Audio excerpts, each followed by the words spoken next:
जो brain development है, brain का स्ट्रक्चर की बात नहीं कर रहा, ब्रेन की फंक्शनिंग की बात कर रहा हूँ कि जिसके जरिए हम ये सारी दुनिया में इतने बड़े अपने आप को समझते हैं कि हमने दुनिया में ये कर लिया ये कर लिया।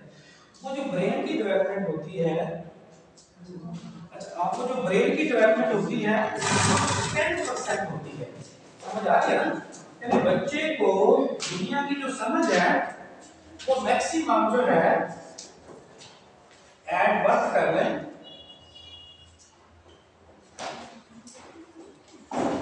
ये 10% है, ठीक हो गया जी? अब बच्चे की जिंदगी स्टार्ट हो गई, जो बिफोर बर्थ उसने अपना वक्त गुजारा, उस दौरान और दुनिया में आने तक उसकी 10% मैक्सिमम ब्रेन डेवलपमेंट होती है।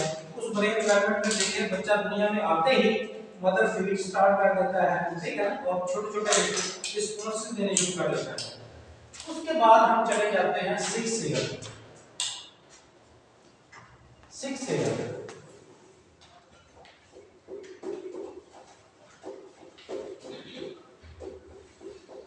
ये मैं इतनी सारी फसलों को लाने लगाया जा रहा हूँ और कहीं के साथ प्रक्रिया होती है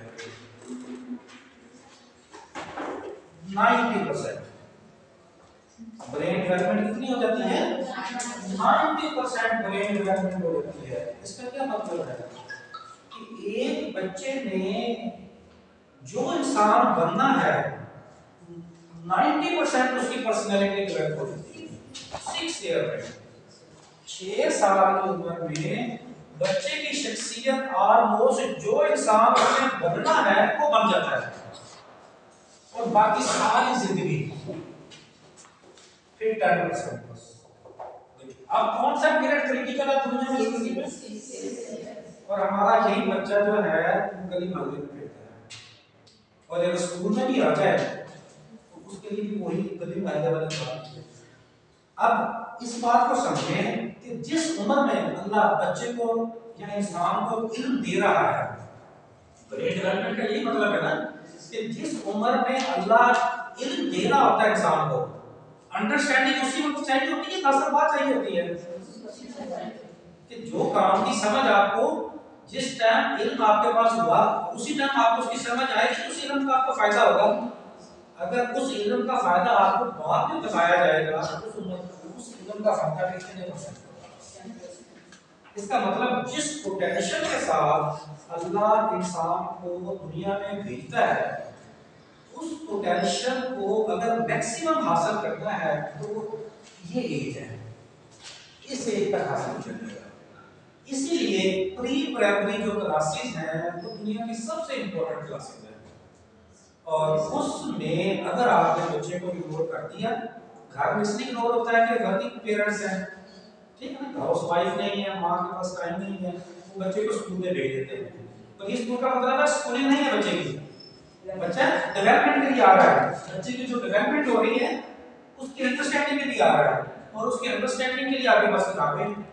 अब हम देखते हैं कि क्या किताबों से समझ सकता है या वो किताबों से नहीं समझ सकता। अब हम बच्चे के बारे में मज़ीद जानते हैं, ये बात समझ आ गई।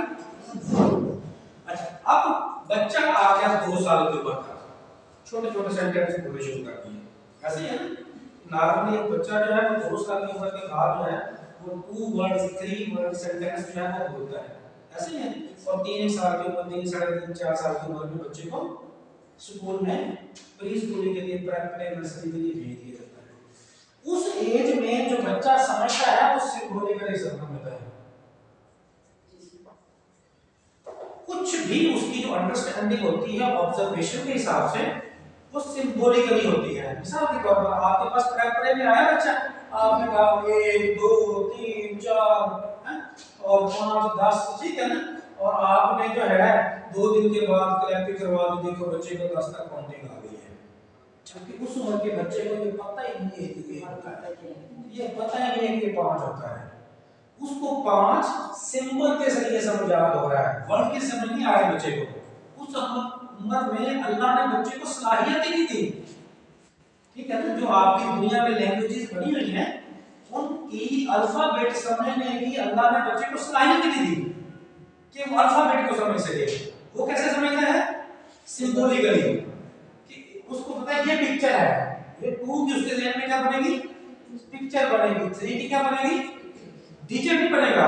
ये नहीं होगी ये 3 का डिजिट है। इसी तरह अगर वेग वेग जो भी आपके पास है, ठीक है ना, इसी तरह आपके पास ए बी सी जो भी आपके पास है, तो जो आप इस उम्र में ज़बानी बच्चे को याद कराने लग जाते हैं, वो बच्चा एक्चुअली उसकी वो अंडरस्टैंडिंग नहीं होती। इसका मतलब क्या होगा कि ये कि हमारी तकनीक क्या हो जाती है, गलत हो जाती है कि अगर हम बच्चे को किताबों से पढ़ाने लग जाते हैं। ठीक, फिर क्या करना है, जब बच्चे को अंडरस्टैंडिंग ही सिंबॉलिकली है, इसे ठीक है ना, आपके प्री ऑपरेशनल स्टेज कहते हैं। अगर आपने साइकोलॉजी पढ़ी हो, पियाजे की थ्योरी बड़ी डिटेल के साथ है, उसने स्टेजेस बनाई हुई है। 2 ईयर तक सेंसरी होती है, प्री ऑपरेशनल होती है 2 से 7 साल का पीरियड। उसमें से वो सारी बातें बताई हुई हैं कि किस बात का बच्चे को अंडरस्टैंडिंग होती है और किस बात की बच्चे को अंडरस्टैंडिंग नहीं होती, और उसी की बेस पे फिलॉसफी बनती है, उसी फिलॉसफी की बेस पे करिकुलम बनता है, करिकुलम की बेस के ऊपर फिर आपकी सिलेबस बनता है। फिर बच्चे को कैसे पढ़ाना चाहिए, बच्चे को पढ़ाना नहीं चाहिए, ठीक है ना, बच्चे को समझना चाहिए। बच्चे की होती है डेवलपमेंटल स्टेजेस।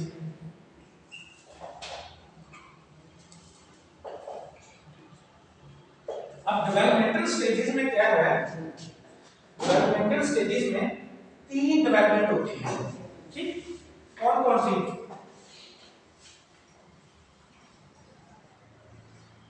फिजिकल,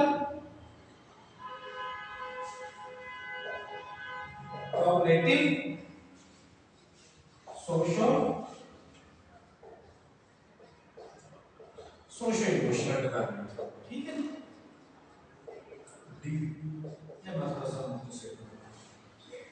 ओवरऑल एक बच्चे की जो शख्सियत होती है मुकम्मल, उसमें कितने हिस्सों में डिवाइड किया हुआ है, 3। फिजिकल डेवलपमेंट, कॉग्निटिव डेवलपमेंट और एक टीचर की जिम्मेदारी है। तीनों स्टेज, किताबें जिम्मेदारी नहीं है बच्चे की, ठीक है ना। किताबें तो सपोर्टिव मटेरियल होता है, जिसको आप सपोर्टिव मटेरियल के तौर पर यूज कर सकते हैं। अब ये फिजिकल डेवलपमेंट है। पेरेंट्स भी पढ़े लिखे नहीं है, पढ़ा लिखा कौन है, टीचर है। बच्चे को भी किसी ने पढ़ा हुआ है, टीचर है। हमारे जब शादियां होती हैं, कभी हमें कहीं भी स्कूल में कॉलेज में पेरेंटिंग एजुकेशन पढ़ाई थी? अगर पढ़े लिखे भी हैं, मदर बनते हैं, फादर बनते हैं, कभी बताया था क्या शादी होती है, क्या बच्चे होते हैं, क्या जिम्मेदारी होती है, कैसे पालना होता है, उनकी क्या रिक्वायरमेंट होती है? हमारे यहाँ तो ऐसा कुछ भी नहीं है। अगर थोड़ा बहुत आपको मिलेगा तो वो चाइल्ड साइकोलॉजी में मिलेगा, उसको आप पढ़ेंगे तो आपको समझ आएगी कि बच्चे को जानने के लिए माँ बाप की क्या जिम्मेदारी है और उसका आगे क्या जिम्मेदारी है। तो फिजिकल डेवलपमेंट भी, अब आप बोले हमारे का जन्म फिजिकल डेवलपमेंट से, बच्चा जो मर्जी करे, हमारे पास तो क्लास में है, हमने तो पढ़ाना है, हमारा प्रिंसिपल भी कहेगा बच्चे की शो कर रहे हैं, चुप कराओ रे, ऐसे ही मोस्टली प्रॉब्लम ये है। अच्छा प्रॉब्लम, हां जो कोशिश करेंगे इन प्रॉब्लम्स को एंड पे कंक्लूड करें। तो फिजिकल डेवलपमेंट, फिजिकल डेवलपमेंट कैसी होगी, आपके पास जब बच्चा आया, आपने उसकी असेसमेंट की। मिसाल के तौर पर एक टीचर जो है, आप जैसे आप आए हैं कि आप स्टूडेंट हैं, मैं टीचर हूं, आप मेरे फिंगर को दबाएं, कितना जोर के दबा सकते हैं, दबाएं, छोटे छोटे। अच्छा, ये क्या चेक किया जा रहा है, क्या बच्चे के हाथ में ग्रिप है, क्या बच्चे में हाथ में, आपकी क्लास में बहुत सारे बच्चों की राइटिंग अच्छी नहीं होगी, आप उसके लिए कभी ये एक्टिविटी की क्यों नहीं करेंगे? तो कैसे पता चलेगा कि बच्चे का राइटिंग इशू है, ग्रिप इशू है? आप राइटिंग में खपते रहे, ठीक है ना। एक बच्चे के नेचुरली तौर पर जेनेटिक वाइज ग्रिप में इशू है, तो जब आप हाईलाइट करेंगे तो अपने पेरेंट्स को बुलाएंगे, पेरेंट्स को कहेंगे कि इसको मेडिकल ट्रीटमेंट कराओ। जितनी जल्दी असेसमेंट के लिए डायग्नोज होगी चीज, उतनी बेहतर तरीके से वो ट्रीटेबल होगी। अगर आप डायग्नोज नहीं होगी, ट्रीटेबल नहीं होगी, जैसे जैसे एज गुजरती जाएगी मसला बढ़ता जाएगा। इसी तरह से एक तो डेमो देता हूं मैं, वो भी है आपके पास में, तो एक आए आप जैसे इसको बुलाएगा, नीचे आप आ उसके बाद ये आपके साथ कर रखो और उस तरह फेस कर लो। अच्छा, कैट वॉक देखी कभी आपने? इधर मेरे तरफ देख रहे हैं, देखी तो ये देख के ऐसे खड़े हैं, ये एक पाँव उठाना है और एक पाँव की जो आपके पास टेल है वो दूसरे पाँव के हेड से मिलनी चाहिए।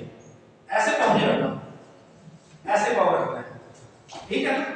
और ऐसे चलते जाना ना चले। ये देखिए फिर इंस्ट्रक्शन को फॉलो नहीं किया आपने, पीछे है वापस पाँव मिले आपके ऐसे आपकी तरह चले।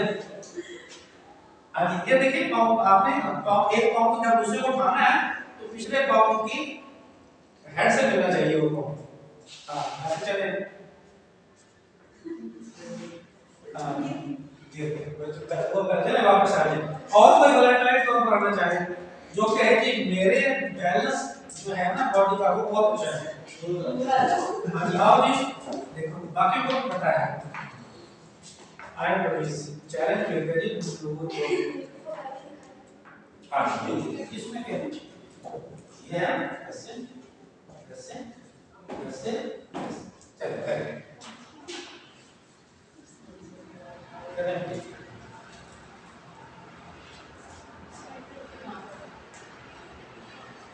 देखें पाँव देखें पाँव पैलेस में है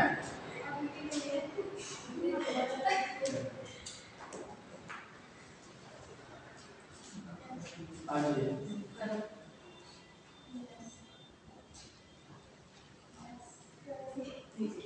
चलिए बस क्लैपिंग करेंगे कोई मेल में आपने कोई जॉब दिखाना चाहे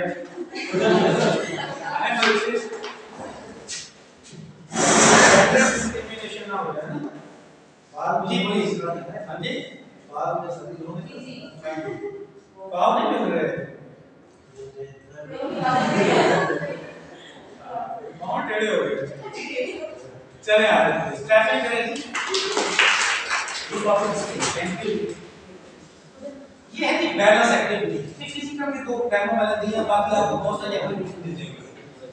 बच्चे की बॉडी का उतना अच्छा बैलेंस नहीं होता जितना बड़ों का बैलेंस होता है फिजिकल ग्रेविटी से फिजिक्स पड़ी हुई है तो ठीक है ग्रेविटी का जो लेवल है जैसे जैसे आपकी एज बेहतर होती बड़े होती जाती है आपकी ग्रेविटी का लेवल बेहतर होता रहता है।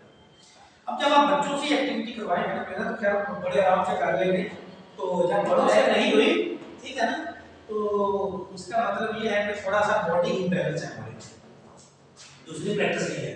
जब बच्चों से आप करवाएंगे तो बच्चों से नहीं होगी ठीक है फिर बच्चों से आप इसकी प्रैक्टिस करवाएंगे 3-4 दिन की एक्टिविटी के बाद जो बच्चा तो इस उसके लिए बेहतर तरीका की लाइन लगाया आप 4 से ठीक है वो उस लाइन पर आप बच्चे का पाँव लगाए ऐसे पाँव ना हो ऐसे पाँव ना हो बिल्कुल बैलेंस का भी पता चलेगा कि जब दोनों लेग्स और दोनों पाँव बिल्कुल क्या है बराबर उससे क्या होगा बच्चे की जो बैलेंस है उसका पता चलेगा। अगर 3-4 दिन की प्रैक्टिस के बाद बच्चा अपने बैलेंस को मेंटेन कर लेता है और चल लेता है इसका मतलब उसकी बॉडी का बैलेंस ठीक है।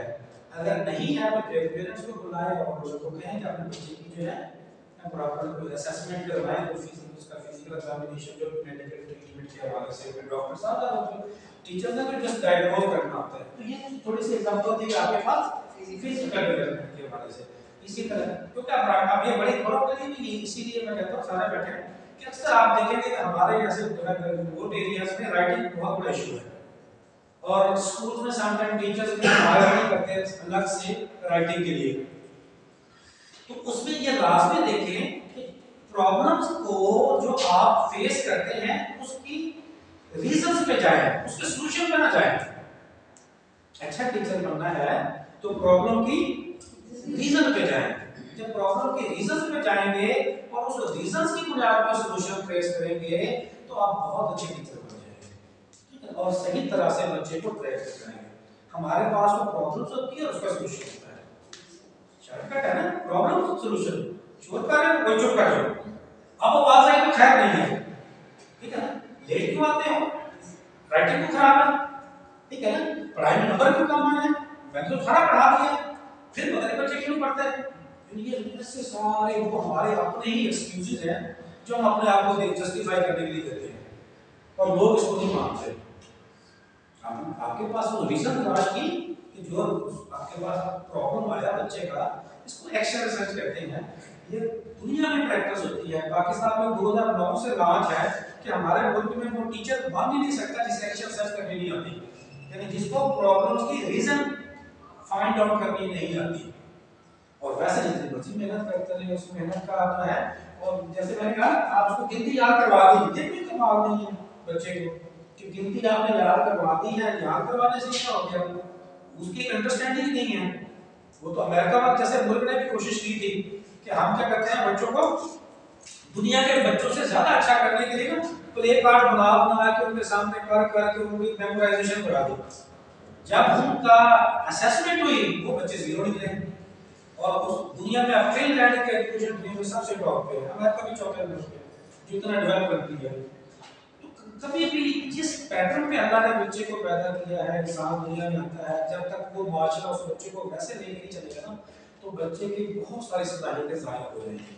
हम इस वक्त जितने भी अच्छे हैं, जितने भी कामयाब हैं, अगर हमें सही ट्रैक मिल जाता तो हम इससे भी बहुत अच्छे होते हैं।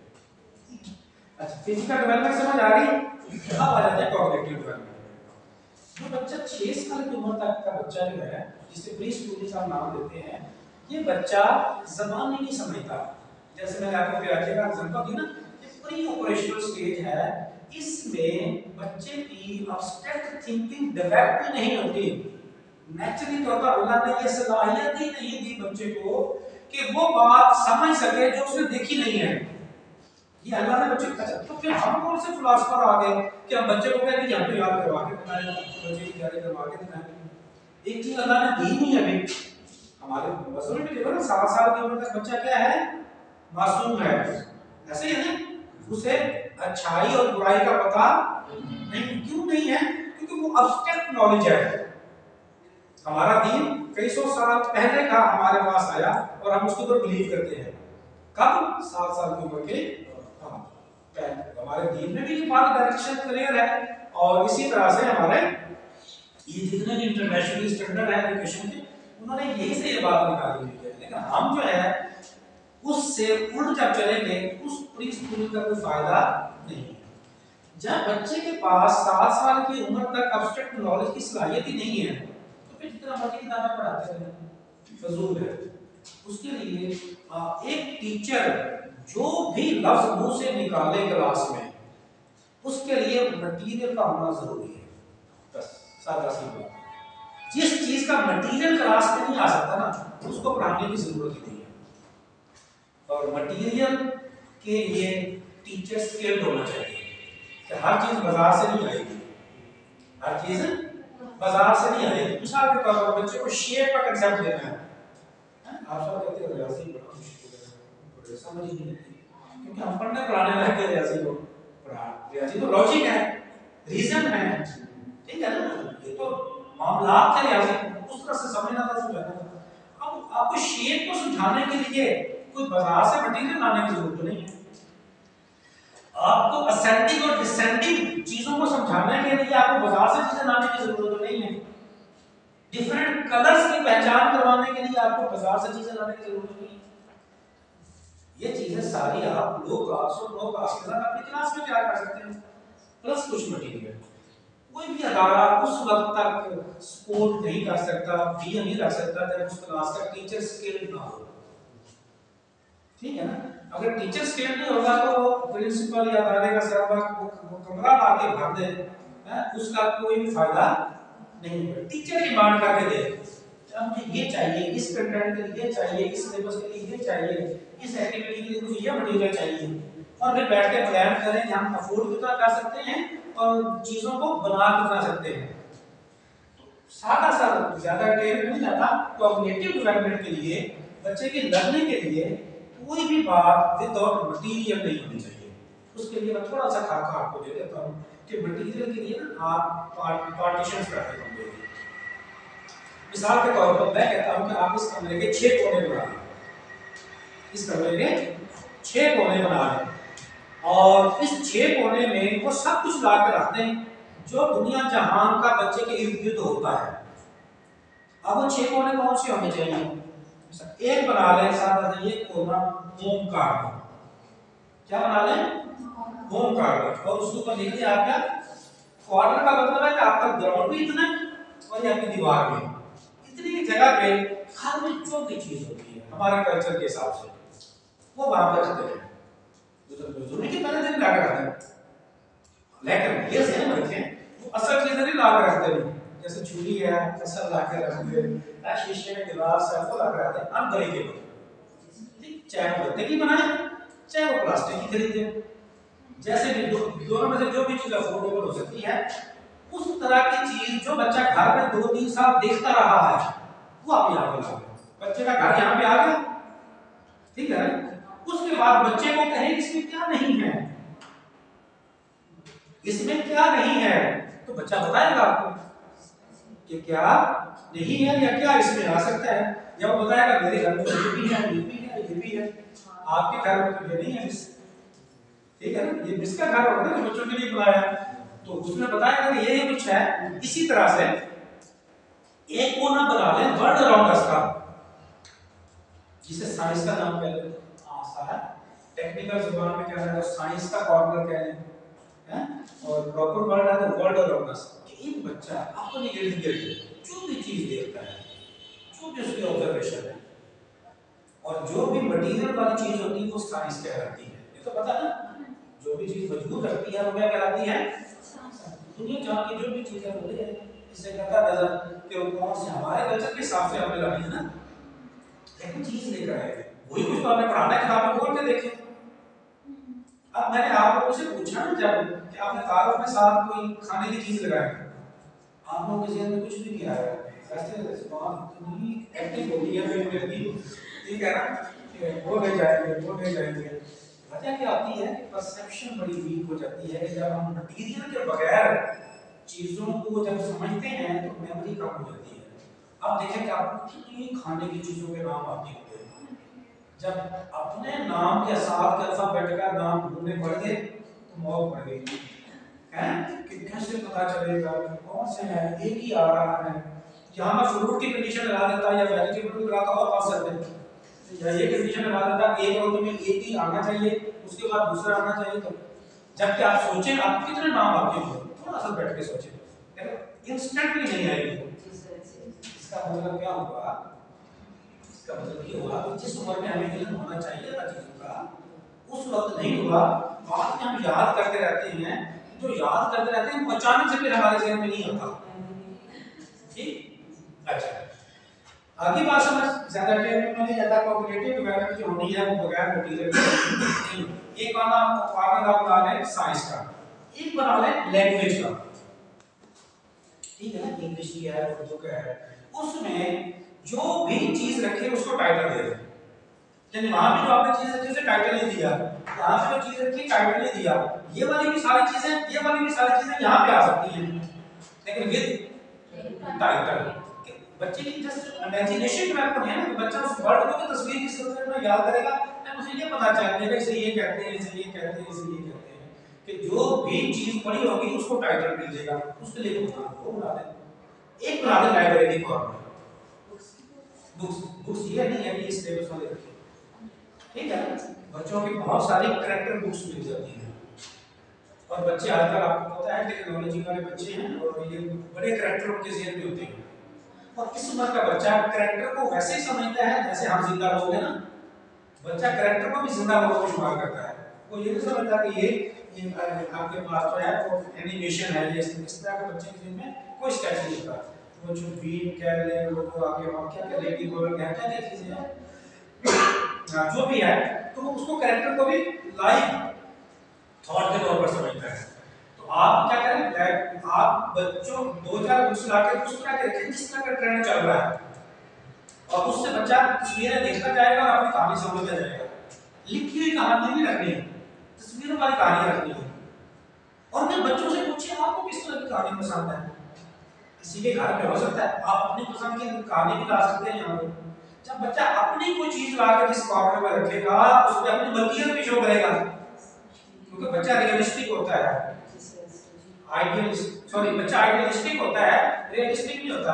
आइडियलिस्टिक से क्या मुराद है कि बच्चा कहता है ये मेरे वालिदैन से अच्छा दुनिया में कोई भी नहीं है, ठीक है, जो चीज उसे आप दे दें उसे वापस लेके दिखा नहीं ले सकते, चाहे उससे अच्छी चीज भी बनाने की कोशिश करें, क्योंकि वो उसकी प्रॉपर्टी बन गई ना, और उसके ज़हन में ये बात आ गई इससे अच्छी नहीं हो सकती कोई चीज, चलो जितने मर्जी उसे काम कर सकते हैं। इसे कहते हैं आइडियलिस्ट। जैसे जैसे हम बड़े होते जाते हैं आइडियलिस्ट या कन्वर्ट होते जाते हैं रियलिस्टिक के साथ जाते हैं। रियलिस्टिक होते हैं उसके पास इतनी अच्छी चीजें हैं, मेरे पास पता नहीं है। फीमेल का शादी में शादी हो जाती है, बड़ा गुस्सा होता है घर से क्या बात है, इसको इतना अच्छा कलर कैसे मिल गया है, सारी मार्केट ट्रिप की आ गई, मुझे क्यों नहीं मिला, ऐसे ही है ना। तो यदि कुछ हम ज्यादा ही क्योंकि आप आइडियलिस्टिक ठीक तरीके से प्रिपेयर नहीं होते, फिर हमारे रियलिस्टिक में भी हमारे इशू बना कर जाते हैं। तो कॉग्निटिव डेवलपमेंट में 4 कॉर्नर ये हो जाते हैं, एक आपके पास मैथमेटिकल कॉर्नर बना लेंगे, ठीक है, जिसमें आप इस तरह से चीजें रखें, जैसे आप 6 लकड़ी हैं छोटी छोटी चीजें उनको रख दें और बच्चों को इसकी तरतीब लगाएं। ये ना कहें कि ऐसे लगाने ऐसे लगाने दें, तो खुद ही सोचेंगे ये छोटी है ये बड़ी है, ये इसके पहले आएगी ये इसके बाद आएगी, उसे करने देना, फिर उन्हें पता चलेगा सेटिंग डिसेंडिंग होती क्या है। इससे पहले का जो बच्चा होता है उसे क्लासिफिकेशन की भी समझ नहीं होती।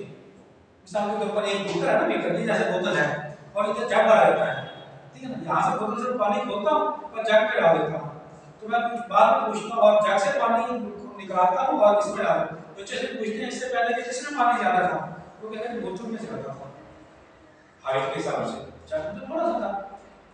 लेकिन इस उम्र में आने के बाद बच्चा बताएगा कि ये कोई पानी है, उधर डाला जा रहा है उधर डाला जा रहा है। इस उम्र से पहले बच्चे को जैसे ये नहीं पता होता कि ये तो पता है कि पानी से बर्फ बन रही है, ये नहीं पता होता कि बर्फ से भी पानी बन सकती है, रिवर्सिबिलिटी का जो लॉ है। अच्छा, इससे पहले क्लासिफिकेशन का भी नहीं पता होता कि जैसे ये मेरे फादर है, ये मेरी मदर है, ये मेरी सिस्टर है, ये मेरे ब्रदर है, ये मेरे नाना बू है, ये मेरे दादा बू है, इस सब का पता होता है। जब 5-6 साल की उम्र में आता है फिर पता चलता है कि मेरा बाप और मेरा भाई आपस में क्या करते हैं, मेरे नाना और मेरी माँ आपस में क्या करते हैं, इसे कहते हैं फैमिली ट्री जैसे। फिर इससे अगले रिश्तों की पहचान उसे तब जाकर होती है। फुप्पो क्या करती है हमारे भाई बहन हैं, मजाक है कुछ पता चल जाए, मतलब उसी चाहता है उनके प्यार से, ऐसे ही है ना। वजह क्या है कि फुप्पो को ये पता ही नहीं, अल्लाह ने उसे इल्म ही नहीं दिया, कि उसको क्या पता यार, वो कहेंगे कितना बेशर्म है, मैं इतना प्यार करती हूँ फिर मुझे माफ करना, अब वो बेचारे अपना मूड बना के रखी होती है।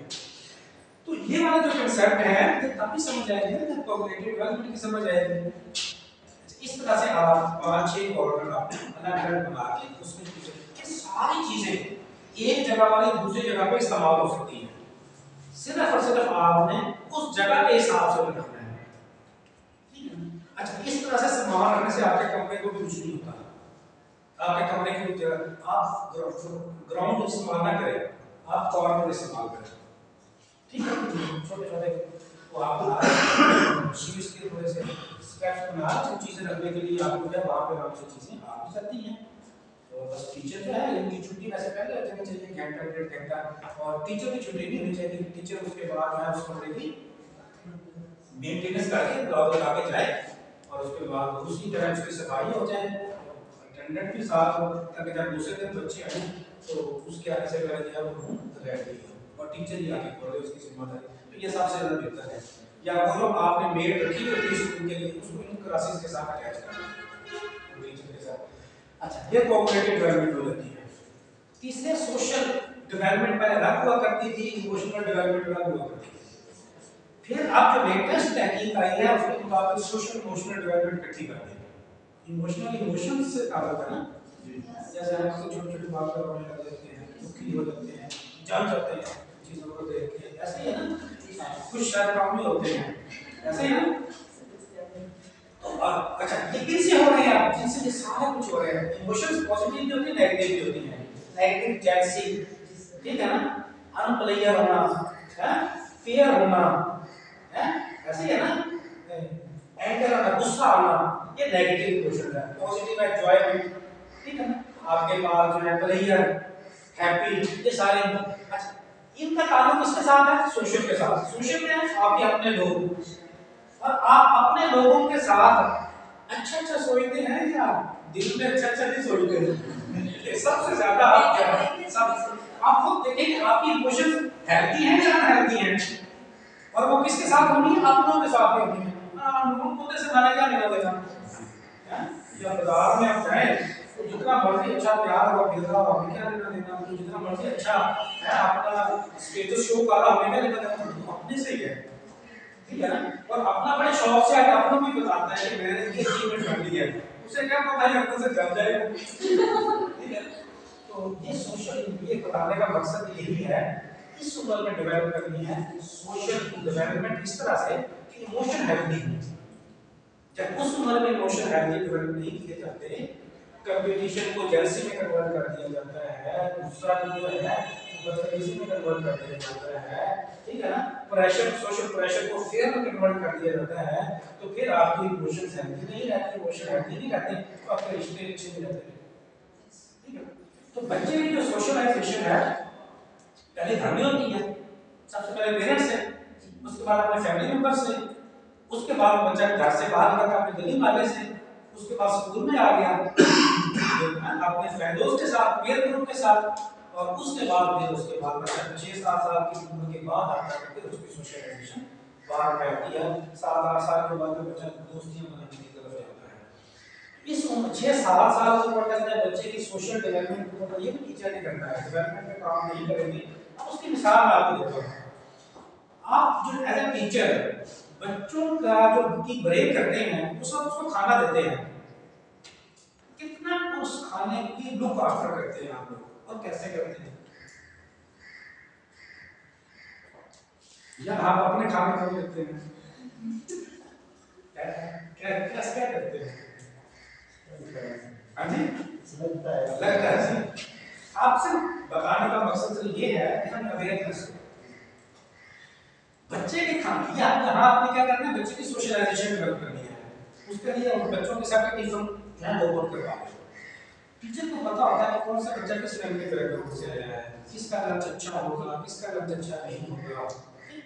सबसे पहले उनको लेके जाए लाइन में, बेसन पे लेके जाए, उनके हैंड वॉश करवाएं। उसके लिए ऐसे कहते हैं ब्रेक को सारा बैठ करें टीचर्स के साथ, ताकि वो एक्टिविटी टीचर्स की बजाय वो लेट करे और ब्रेक के टाइम पे बच्चों को बराबर खाना खिलाना सिखाएं। खाना ना बच्चों ने ये तो नहीं कि आपके हमारी मर्जी हमारी जिम्मेदारी थोड़ी है अपना खाना खाएं ना खाएं, खाना खिलाना सिखाना है। बिस्मिल्लाह पढ़ने को बताया जाए, बिस्मिल्लाह पढ़ लें, फिर उसके बाद उन्हें ये आज हम बच्चे इस तरह से बिठा रहे हैं तो अपना अपना खाना खाएंगे, लेकिन अपने खाने का कुछ हिस्सा साथ वाले से शेयर करेंगे, ठीक है ना। हाँ, एक शेयरिंग का एहसास पैदा हो, ये भी ना हो कि अच्छे वाले का दूसरा बच्चा तगड़ा हो तो सारे खा जाए, ठीक है ना। हाँ, इन चीजों को भी देखना ख्याल रखना है, कुछ हिस्सा ये बात हम भी फोन नहीं करेंगे कि हम बच्चे का नफ्स तैयार करके देखें और टीचर दूसरों को खिला टीचर को कहेंगे क्या उसका तरीकाकार बता रहा है। कुछ हिस्सा दूसरे वो इजी था ना, इजी मिसाल आप लोगों ने सुनी होगी, उसने कहा ना मेरी माँ मुझे 2 आने देती थी, एक कहती थी कि आपने खाना नहीं, एक आपने खर्च करके अंदर में से, और फिर अब्दुल सलाम ईदी बना, एक अहद बना। ये मिसाल देने का मतलब है ये आदत उस वक्त बनती है, बाद में नहीं बनती। अब हमारे पास पैसा आ जाएगा ना, हम बहुत कुछ हो जाएंगे, कभी सोचा जब आने लगता है फिर आप कहते हैं ये खर्च करें, ये भी ले लें, हाँ करते हैं, और जब आने लग जाता है फिर हम खर्च करते हैं। मुश्किल से तो आया है, आप कहीं चला ना जाएगा, ठीक है। क्यों? क्योंकि आदत जिस वक्त जिंदगी में आनी थी उस वक्त आई नहीं, उस वक्त ना गुर्बत होती है ना महारत होती है बच्चे की, उस वक्त तरबियत होती है। इस तरह से सोशल डेवलपमेंट एक मिसाल मैंने जैसे छोटी छोटी दी है, किस तरह से बच्चों की सोशलाइजेशन डेवलप करेंगे, और ये पूरे दिन की एक्टिविटीज है। और खुदारा छोटे बच्चों को पढ़ाए, प्री स्कूलिंग का लफ्ज़ी मतलब भी यही है कि पढ़ाना नहीं है, बच्चे की डेवलपमेंट करनी है, बच्चे को खेलने दें। अब ये जो बातें मैंने आपको बताई हैं, ये कर के देखिए बच्चे क्लास में शोर नहीं करेंगे, तो आप कहते हैं ना बच्चे शोर करें, आप मटीरियल ले आए क्लास में। अच्छा, फिर बच्चों में ये भी पाबंदी ना लगाएं कि वहाँ चले जाएं, वहाँ चले जाएं, यहाँ चले जाएं, इंस्ट्रक्शन भी ना दें, बच्चे को जाने देने की जरूरत है। जो जिस कॉर्नर में जाके काम करना चाहता है करने दें, जैसे जिसके साथ खेलना चाहता है खेलने दें। इसे कहते हैं एक्टिव लर्निंग। क्या कहते हैं? एक एक्टिविटी लर्निंग का ऑप्शन में सुनी होगी ना, कार्ड बना लो, चार्ट बना लो, मटेरियल रख दो, फलाना कर दो, वो दिखाते पढ़ा दो, मल्टीमीडिया यूज कर दो, तो ये है एक्टिविटी। एक्टिव लर्निंग क्या है कि बच्चे को डायरेक्ट इंस्ट्रक्शन नहीं देती। उसके लिए मैं आपको पोएम सुनाता हूँ। अच्छा, एक टीचर है शमीम की तरह बहुत टैलेंटेड सी, बड़ी एक्टिव सी, जो ये क्रेव करती है कि मुझसे अच्छा कोई नहीं पढ़ाता, जितनी होती है ना, उसे कौन सा पढ़ाना आता है, इसको बात बताती है कि मैं इतनी मेहनत करती हूँ इस तरह से है। अच्छा, ये उसका क्लेम है कि मुझसे अच्छा कोई नहीं पढ़ाता। और उसके पास क्लास आ गई, पहले दिन वाली क्लास है, तो एक क्लास कह देगा, फ्रेंड क्लास कह देगा, वो आके बैठी है। उस बड़ी प्रिपेयर होकर टीचर आई और उसने कहा कि मैंने आज बच्चे को पढ़ाना है और इनको पहले दिन ही सिखा देनी चाहिए। वो कहती है कि आओ बच्चों आज हम कुछ बनाते हैं, आओ बच्चों आज हम कुछ, ये मैं एक्टिव लर्निंग क्या को एग्जांपल दे रहा हूं, आओ बच्चों आज हम कुछ बनाते हैं। जब ये वाली बात कहेगी टीचर तो सारे बच्चे अपने ज़हन में एक स्केच बना लेंगे अपने अपने पसंद का। आइडियलिस्टिक है ना बच्चा, कोई साइकिल बनाएगा, कोई फूल बनाएगा, कोई किताब बनाएगा, कोई जहाज बनाएगा, कोई छतरी बनाएगा, जिसकी जिस हवाले से भी ऑब्जर्वेशन अच्छी होगी, जो चीज अटेंड करेगी, वो अपने ज़हन में उसकी पिक्चर बना लेगा बच्चा, और वो क्या होगी, आइडियलिस्टिक। इससे अच्छी तस्वीर नहीं हो सकती उसके हिसाब से जो उसने अपने ज़हन में बना ली। अभी वो बच्चा ये सोच रहे होते हैं, टीचर कहती है इसको कौन सा आता है, इतना कितने नाटक करते हैं बच्चे, ये तो बेचारे कुछ नहीं कर सकते, इन्हें मैं कुछ पढ़ाऊं कितने में कुछ आएगा। तो वो क्या करती है कि बच्चों ठहरो, एक इंस्ट्रक्शन देगी हिटलर करेगी कि ठहरो, जो मैं कहूंगी वो बनाएंगे। अभी बच्चों के ज़हन में वो अपना स्टेप चल रहा होता है, और उसके बाद इंस्ट्रक्शन आती है कि बच्चों आज हम फूल बनाते हैं। आज हम क्या करते हैं, फूल बनाते हैं। अच्छा, ये इंस्ट्रक्शन आ गई।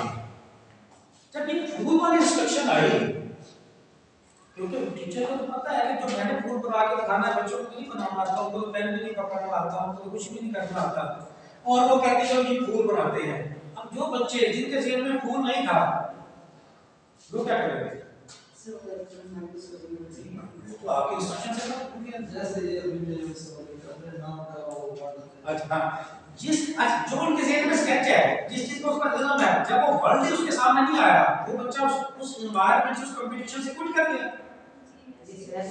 उसका तो कोई चार्ज नहीं रहा, अपने फूल वाले बैठे थे, उसका तो कोई देना देना नहीं, इंटरेस्ट खत्म हो गया। उसके बाद फूल वाले भी रेडी बैठे, लीजा कहती है मैं बनाऊंगा, नूर कहेगी इससे अच्छा तो मैं बना सकती हूँ।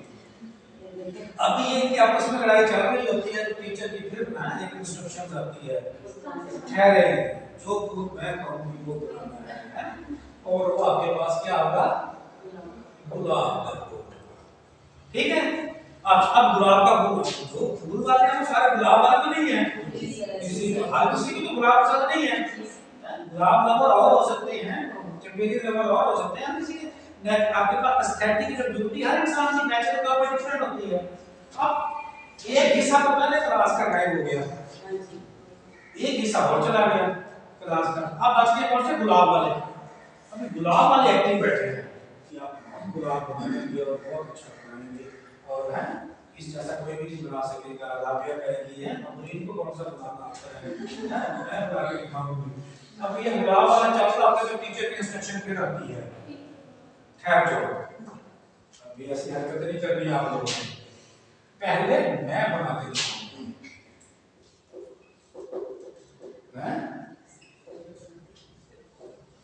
ऐसे है ना, बहुत अच्छी टीचर है, क्यों वो कहेगी इन्हीं को मुझसे गुलाब बना सकता है, जैसा मैं गुलाब बनाऊंगी वैसा आपने बनाना है।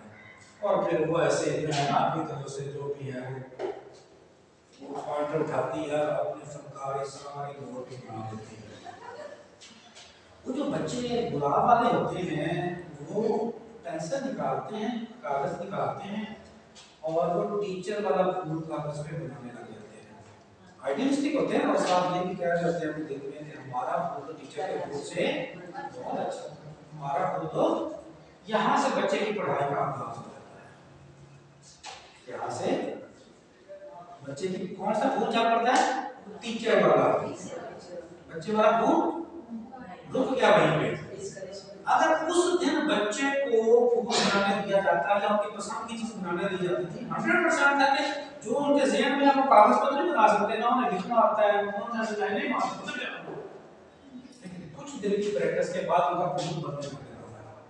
लेकिन अगर 10 दिन 15 दिन 20 दिन लगाने के बाद वो टीचर उस बच्चे की वो चीज बनाने देती जो उसके जहन में है, तो बच्चे की क्या क्या चीजें बेहतरीन हो जाती।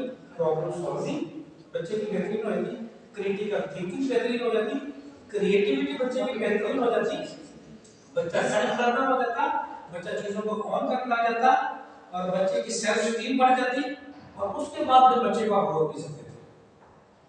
ये जो डायरेक्ट इंस्ट्रक्शन देनी होती है, जैसे मुझे ही आता है बच्चे को कुछ नहीं आता, ये तरीका कार छोटे बच्चों के लिए गलत है। उनकी जो लर्निंग है वो एक्टिव लर्निंग है। एक्टिव यही है कि बच्चे को करना है, इन्वॉल्व नहीं, बच्चे मटीरियल डाले ना।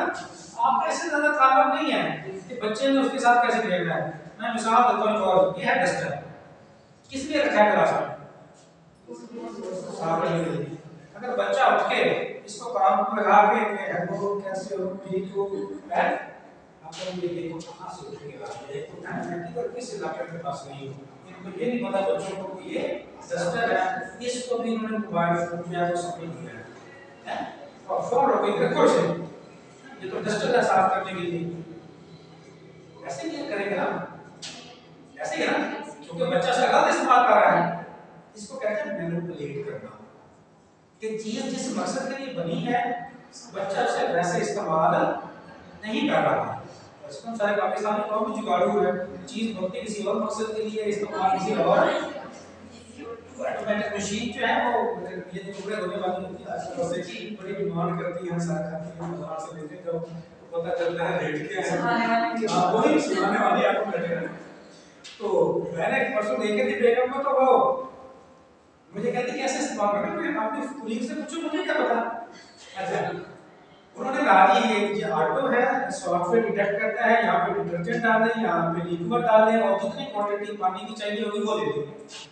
उसने अपनी कुलीग को फोन किया कि आप डिटर्जेंट कैसे यूज करते हो, तो मैं ब्रेड भेज देता वैसे सर ज्यादा लगता है, आखिर में रुका के मशीन घर में ले सर के 5 मिनट जाने के लिए मशीन का क्या काम रह गया, अगर फिर आपने कुछ जुगाड़ लगाना है ये पास में। तो जिस मकसद के लिए चीज की होती है उसको उसी मकसद के साथ। अच्छा, अब मैं बच्चा मैनिपुलेट करेगा, बच्चे ने इसे बना दिया फोन, ठीक। अब हमारे पास दो तरीके हैं बच्चे को इस्लाह करने के, बच्चे को ये बताने के कि ये डस्टर है, ये मोबाइल फोन नहीं है। अब यहाँ पे एक है पैसिव तरीका, एक है एक्टिव तरीका। पैसिव तरीका यही है कि बच्चे रखो ये डस्टर है, ये बोर्ड साफ करने के लिए इस्तेमाल होता है, चाहे जितने भी प्यार से कहें तुम्हारे प्यार से कहें, ये पैसिव है। एक्टिव तरीका क्या है, बच्चे को फोन इस्तेमाल करते हैं, बच्चे की परसेप्शन यही है, बच्चे ने इस तरह की चीज को मोबाइल फोन समझा है। मैंने कहा बच्चे के जहन में पिक्चर होती है, चीज नहीं होती, उसे मोबाइल फोन के तौर पर उसे इस्तेमाल करने दें। आपने क्या करना है, थोड़ी देर के बाद वो डस्टर लेना है और ऐसे बोर्ड साफ करना है, ठीक है। और बच्चे से भी खाते बोलना, हाँ बेटे आपने आज क्या किया, ठीक है, आप सुबह नाश्ता किया, आपने नमाज पढ़ी, आपने जो है टीथ साफ किए, ये जो है ये क्या आपके मजे में क्या साफ कर रही हूँ, ये नहीं बताना कि मैं डस्टर के साथ साफ कर रहा हूँ। इसमें कहीं डस्टर का जिक्र ही नहीं है, बच्चा ऑब्जर्व कर रहा है। बच्चा क्या कर रहा है, ऑब्जर्व कर रहा है आप इससे क्या कर रहे हो, दीदी के बाद बच्चा खुद ही बोर्ड साफ करने लगते हैं, तो जरूरी है उसी टाइम मुझे बताना है कि बोर्ड साफ करने के लिए। जब बच्चा खुद से परसीव करके उस काम को समझेगा तो बोलेगा कभी। दूसरी बात, ये तीन चीजें अंडरस्टैंड होगी, एक्टिव लर्निंग समझ आ गई। जो शुरू की एफिलिएशंस होती है ना, शुरू की एफिलिएशंस एक इंसान की तो सबसे स्ट्रांग बॉन्डिंग होती है इंसान की, वो रिश्ता इंसान जिंदगी भर नहीं भूलता। ये कमाल नहीं होता कि मां बच्चे को सबसे ज्यादा चीज है, ये मां का कोई कमाल नहीं है, ये अल्लाह ने नेचुरली टेंडेंसी रखी है कि सबसे अर्ली एक्सपीरियंस बच्चे का मां के साथ होता है। सबसे ज्यादा वक्त अर्ली डेज में बच्चा किसके साथ गुजारता है, अपने केस अपनी मां के साथ, उसके बाद अपने बहन भाइयों के साथ, बाप के साथ, इस तरह से किए। तो अर्ली एक्सपीरियंसेस में जो आपकी सोशल इमोशनल बॉन्डिंग हुई होती है वो ज्यादा असर करती है। आप अपनी फ्रेंडशिप भी देख लो, जो आपकी फ्रेंडशिप मोहल्ले में स्कूल में हुई होगी ना, तो आपको अभी भी याद आती है उनकी बातें जो आपसे हायर क्लास में हुई होंगी ना, उनमें से कई शक्लें भूल गई होंगी आपको। इसका मतलब ये नहीं है कि आप खुद गर्ज हो गए हैं, इसका मतलब ये नहीं कि आप में कुछ एटीट्यूड आ गया है। ये नेचुरली तौर पर अल्लाह ने जो स्ट्रेंथ रखी है एफिलिएशंस की, वो जो है बचपन वाले रिश्तों में ज्यादा होती है। पास वाली जो मैरिड है ना, हमें से लोग पास वाले हैं अक्सर शिकवा होता है शोहर से कि कोई मेरा ख्याल नहीं करता, ऐसे ही है ना, माँ के साथ ही ज्यादा बैठे रहती है, बहन के साथ ही ऐसे भी होता भी ऐसे ही है। हाँ होता भी ऐसे ही है। वो होता क्यों है हम नेचुरली बता सकते, इसलिए कि जो बॉन्डिंग होती है वो इतनी स्ट्रॉन्ग है। ये सोशल कॉन्ट्रैक्ट है, शादी इमोशनल कॉन्ट्रैक्ट नहीं है, ठीक है। और सोशल कॉन्ट्रैक्ट में दोनों पार्टनर की जिम्मेदारी है। मैंने पेरेंटिंग में हमने वो अगर निभा दी, हमने अच्छा रिलेशनशिप निभा दिया, और अगर हमने वो अच्छे तरीके से ना निभाई, अपनी कुताहियां दूसरे पे डालते रहे, जैसे और रोटी पकाती है, कहाँ देख लिखा हुआ औरत पकानी है, और तुमने क्यों नहीं पकाई, तुमने नाश्ता क्यों बना के दिया, मेरे कपड़े से क्या, खिदमत और ये काम करने में फर्क है। और ये जो हमने खुद ही कल्चरली काम बांटे हुए हैं, ये कल्चरली बांटे हुए हैं, रिलीजियस माइंड में भी बांटे हुए हैं, हमें भी ये तो। और दूसरी बात है कि माँ से माँ इसलिए माँ है कि उसके साथ अर्ली एक्सपीरियंस में बॉन्डिंग हुई है। बहन इसलिए बहन है तो अर्ली, वो चाहे राइट क्यों कहते हैं कि बैलेंस रखना चाहिए रिश्तों में, ये सब फजूल बातें हैं। जब आप इंसान को पढ़ेंगे ना, तो फिर आपको समझ आएगी कि इंसान नेचुरली है कैसा। जब उसके हिसाब से इंसान को लेके चलेंगे, तो फिर इंसान अपनी दिमाग से राइट करेगा और दूसरे के बारे में भी सही सही एक्सपेक्टेशन रखेगा। ये हो ही नहीं सकता कि अडल्ट एज की जो आपकी बॉन्डिंग है वो ज्यादा स्ट्रांग हो जाए जो आपकी चाइल्डिश बॉन्डिंग थी उससे। ये मुमकिन ही नहीं है, पॉसिबल ही नहीं है। सवाल मतलब है, हाँ सवाल मतलब है कि किससे मतलब ज्यादा है, वो जो कि इंसान इस हवाले से भी खुद गर्ज पाया जाता है। तो बच्चे को एक्टिव करने देनी है, बच्चे को कभी भी ये नहीं कहना कि तुमने ये गलत किया है, तुम ये करो, उसको सिर्फ माहौल देना है, ठीक है ना। वो आप कहते हैं ना बच्चे शोर करते हैं, बच्चे हर 2 मिनट बाद 5 मिनट बाद शिकायत लेकर आते हैं, ठीक है। क्यों लेकर आते हैं? क्योंकि बच्चे की जो फोकसिंग है उस एज में डेवलप ही नहीं हुई। वो 2-3-4 मिनट तक आपके इंस्ट्रक्शन को याद रखता है, उसके बाद भूल जाता है, फिर दोबारा इंस्ट्रक्शन देनी पड़ती है, फिर याद रखता है, फिर भूल जाता है। आपको गुस्सा आ जाता है कि बच्चा मेरी बात नहीं मान रहा। एक्चुअली ऐसा नहीं है, एक्चुअली उसको पता ही नहीं है, 5 मिनट के बाद वो इंस्ट्रक्शन रेज हो जाती है। उसका बेहतरीन तरीका यह है कि बच्चे को इंगेज करो, और इंगेज अपने हिसाब से ना करो। ये कमरा बच्चे का एक माशरा बना दो, ये कमरा बच्चे का घर बना दो, ठीक है। और फिर कहो बच्चे ये आपका घर है, ये आपका कमरा है, ये आपका कमरा है, इसमें अब आप अपना देर गुजारो, कंप्लेन आ जाए तो ठीक है ना। सिर्फ अच्छा दूसरा जब मटीरियल आप रखेंगे कि हो नहीं सकता कि सारे बच्चे एक ही कोने में जाएं, हर बच्चे का इंटरेस्ट डिफरेंट होगा। अगर 40 बच्चे हैं तो 10-15 यहाँ आ जाएंगे, 5 साल वहाँ भी हो सकता है, किसी कॉर्नर में ज्यादा बच्चे चले जाए, किसी में कम चले जाए, तो वहाँ पर प्रयास कर लो बच्चे से कि इसके अलावा भी और चीजें हैं जो आपको कॉर्नर में पसंद आती होंगी, आज वहाँ पे आ जाओ, कल आप यहाँ पे आ जाओ। इस तरह से थोड़ी बहुत जो है वो बात करने की की जा सकती है बच्चे से। और एक और बात जो बहुत जरूरी है, जो 6 साल तक बताई आपको कि बच्चे की शख्सियत डेवलप हो जाती है, ठीक है ना। इसका मतलब यह है कि बच्चे की सेल्फ रिस्पेक्ट भी डेवलप हो जाती है। जैसे हम बड़े आदमी इज्जत बेइज्जती महसूस करते हैं, सेम बच्चा भी वैसे महसूस करता है, वो भी पूरा इंसान बन चुका होता है। इसलिए बच्चे की इज्जत भी वैसे करें जैसे आप अपनी इज्जत चाहते हैं, और कभी भी बच्चे से पर्सनल ना हो। बच्चे ने बदतमीजी कर दी है, वो बच्चा है ना, उसका आपसे मुकाबला थोड़ा है, और गुस्से में टीचर उसे पर्सनल हो जाए, उसको इग्नोर करे, तो अपने प्रोफेशन को जस्टिफाई नहीं करते। तो ये 4 बातें थी, उम्मीद है कि इतनी बातें आप लोगों को आसान हो जाए तो काफी हैं। अब इसको हम सम अप कर लेते हैं। आप लोग फीडबैक दें कि क्या आपको समझ आया और क्या डिफरेंट लगा। हाँ जी, आपने सर ये जो यहाँ पे सिस्टम है इससे टोटली डिफरेंट है, तो अगर हम ये अप्लाई करते हैं तो जो पेरेंट्स हैं उनके कोई इतराज़ात वगैरह तो नहीं है? जो ये अप्लाई करते हैं ना उनकी फीस भी 10,000 है, ठीक है ना। आप करके देखिए, आपका जो बच्चा जब जाके प्रैक्टिकली बोलेगा तो पेरेंट्स तो आपको दवाएं देंगे। सर ऐसे है ना, जैसे अब टेस्ट वगैरह हमने देना होता है स्टूडेंट को, यानी 5-6 कॉपीज होती हैं, तो उस पर हमने क्लास वर्क भी करवाना होता है और होमवर्क भी करवाना होता है, और इसके अलावा हमें 5-6 बुक्स होती हैं, उनका भी हमने होमवर्क। ये प्री स्कूलिंग का नहीं होता ना, स्कूलिंग का होता है। सर उनका भी ऐसा सिस्टम है जैसे इंग्लिश ग्रामर है, प्री स्कूलिंग का नहीं होता ना, वो तो बुक्स से कोचिंग होती है। मैं एक बात तो क्लियर है ना, बगैर मटेरियल के बच्चे को पढ़ाना नहीं सकता है, ठीक है, इसकी तो कोई बुरी राय नहीं है। आप चाहे इसका पढ़ के देख लो या आगे की हेल्प पढ़ के देख लो, ठीक है ना, रेक्सेस का पढ़ के देख लो। उन्होंने ऐसे नहीं ना कोई थ्योरीज बना दी, बहुत रिसर्चेस के बाद पढ़े, तो उसी के ऊपर मैंने मोंटेसोरी, किंडरगार्टन, इतने बड़े-बड़े सिस्टम दुनिया में लॉन्च किए। मोंटेसोरी सुना है ना, है मोंटेसोरी सिस्टम जिसको बीकर हाउस फॉलो करता है, किंडरगार्टन जिसको सिटी स्कूल फॉलो करता है। पूरा एक साल से बच्चे को कैसे कैसे लेके चलते हैं। ऐसा टीचर अपना स्किल तो पैदा करें, स्किल वाला इंसान कामयाब होगा, परफॉर्मेंस वाला इंसान कामयाब नहीं हो सकती। में से रखिएगा, परफॉर्मेंस की बेस पे बहुत कुछ दुनिया में आया और खत्म हो गया। बड़ी बड़ी कंपनीज आई, बड़े बड़े अदारे बने, सर मेहनत करते थे मैक्सिमम, जैसे आप कहते हैं किताब लिखे देते नहीं करते हैं। अगर आप दुनिया की जिद्दत के साथ चल नहीं सकते तो आप गायब हो जाएंगे, आपका काम किसी काम का नहीं समझा जाएगा, ठीक है। इसलिए बच्चे की एक्टिव नतीजे पे तवज्जो दें। उसकी वजह ये होती है कि हमने जैसे पढ़ा है हमने वैसे पढ़ाना है, हमारा मसला ये है, ठीक है।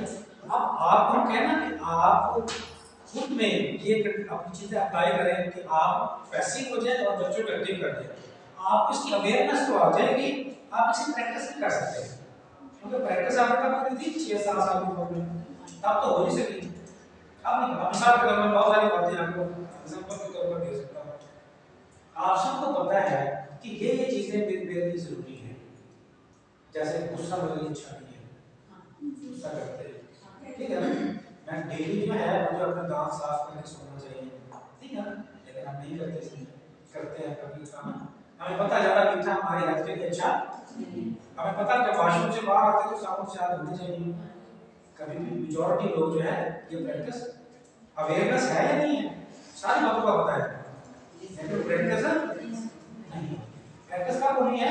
जिस उम्र में अवेयरनेस आ गई थी इंसान को, जब उस वक्त उसकी प्रैक्टिस करवा देंगे तो फिर वो बच्चा जो है सारी उम्र उस अवेयरनेस की प्रैक्टिस जारी रखेगा। हम अच्छे मुसलमान क्यों नहीं है, हमसे बातें सुनो ज्यादा, मौलवी को सबसे ज्यादा बातें आती है और उनके साथ वक्त गुजारो, उनकी आदतें भी सेम वही मिलेंगी जो आम लोग वाली है, ऐसे है ना। वजह सिर्फ वही है कि इंसान को जिस वक्त तरबियत चाहिए थी, माँ बाप ने बच्चा किस खाते में इसीलिए मिला ना, 5-6 साल तक तरबियत करने का मिला, और किस चीज का रिगार्ड है उसका।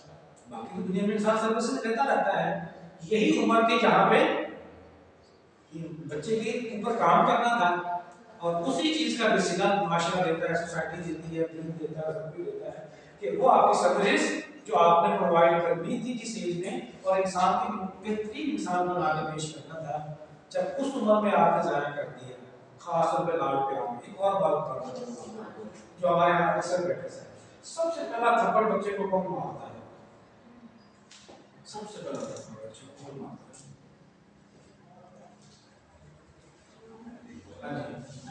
और माँ मारती है, सबसे ज्यादा प्यार कौन करता है, इतना काम क्यों करते हो, मुझे जिद कर देते हो, मुझे मारना पड़ता है। 6 साल की उम्र तक अगर बच्चे के सामने शाउट भी करे, मारना बड़ी दूर की बात है, उसके जो न्यूरॉन सेल हैं डेवलप हो जाते हैं। न्यूरॉन सेल क्या होते हैं, यही पोटेंशियल क्रिटिकल थिंकिंग, वो जो मैसेजेस ब्रेन से बॉडी की तरफ जा रहे हैं, शाउट भी करे तो, शाउट तो हमारे घर में आम सी बात है, बच्चे के साथ नहीं, बच्चे के सामने, बच्चे के सामने शाउट भी करें, और ये बच्चे के सामने का मतलब है पूरी वक्त से ये चीज शुरू हुई थी। 4 महीने जब बच्चे का ब्रेन डेवलप होता है, उस वक्त डेवलप कंट्री में पार्टनर को सख्ती से मना कर दिया जाता है कि फीमेल पार्टनर के साथ कोई बदतमीजी नहीं करेगा, कोई एंजाइटी डिप्रेशन का भी आप देखें जो और मदर के प्रोसेस में से गुजर रही होती है, उसको चिड़चिड़ापन आ जाता है, आता है नहीं आता? अच्छा, ये आप लोगों ने देखा होगा प्रैक्टिस ये चीज अपने फैमिली में जैसे भी है। क्यों आता है? क्योंकि उस वक्त उनके वो जो ब्लड सर्कुलेशन है वो काफी चेंज हो चुकी होती है, और उस वक्त बड़े बायोलॉजिकल इंसान की तरह चीजें आ रही होती हैं, और उस वक्त सबसे ज्यादा उस औरत की केयर का कहा जा रहा होता है। उससे औरत के लिए नहीं कहा जा रहा होता, उसके साथ उस बच्चे के लिए कहा जा रहा होता है जिससे दुनिया में आना होता है। और फिर उसके बाद जाके उसको 6 साल की उम्र तक माशरे को भूल दिया जाता है, इसके सामने बच्चे के सामने बदतमीजी न करें, लड़ाई झगड़ा न करें। हम 2 साल के बच्चे के साथ लड़ाई शुरू कर देते हैं, और उस दौरान वो कहते हैं कि न्यूरॉन्स अगर एक बार डैमेज हो जाए, अगर आपने किसी बायो में पढ़ी है तो फिर जिंदगी भर वो रिकवर नहीं हो सकते।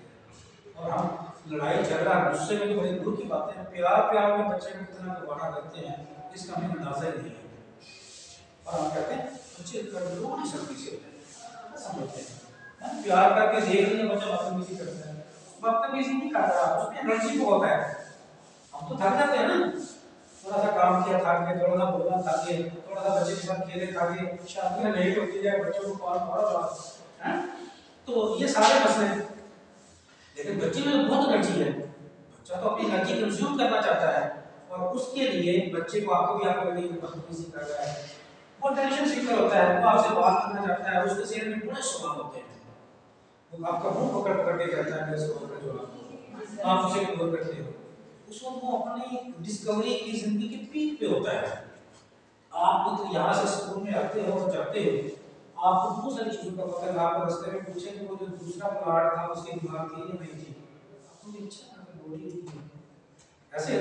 लेकिन बच्चे को लेके आए तो बच्चा आपसे वो सवाल करेगा इस रास्ते में कि जो आपको कभी ज़हन में नहीं आया।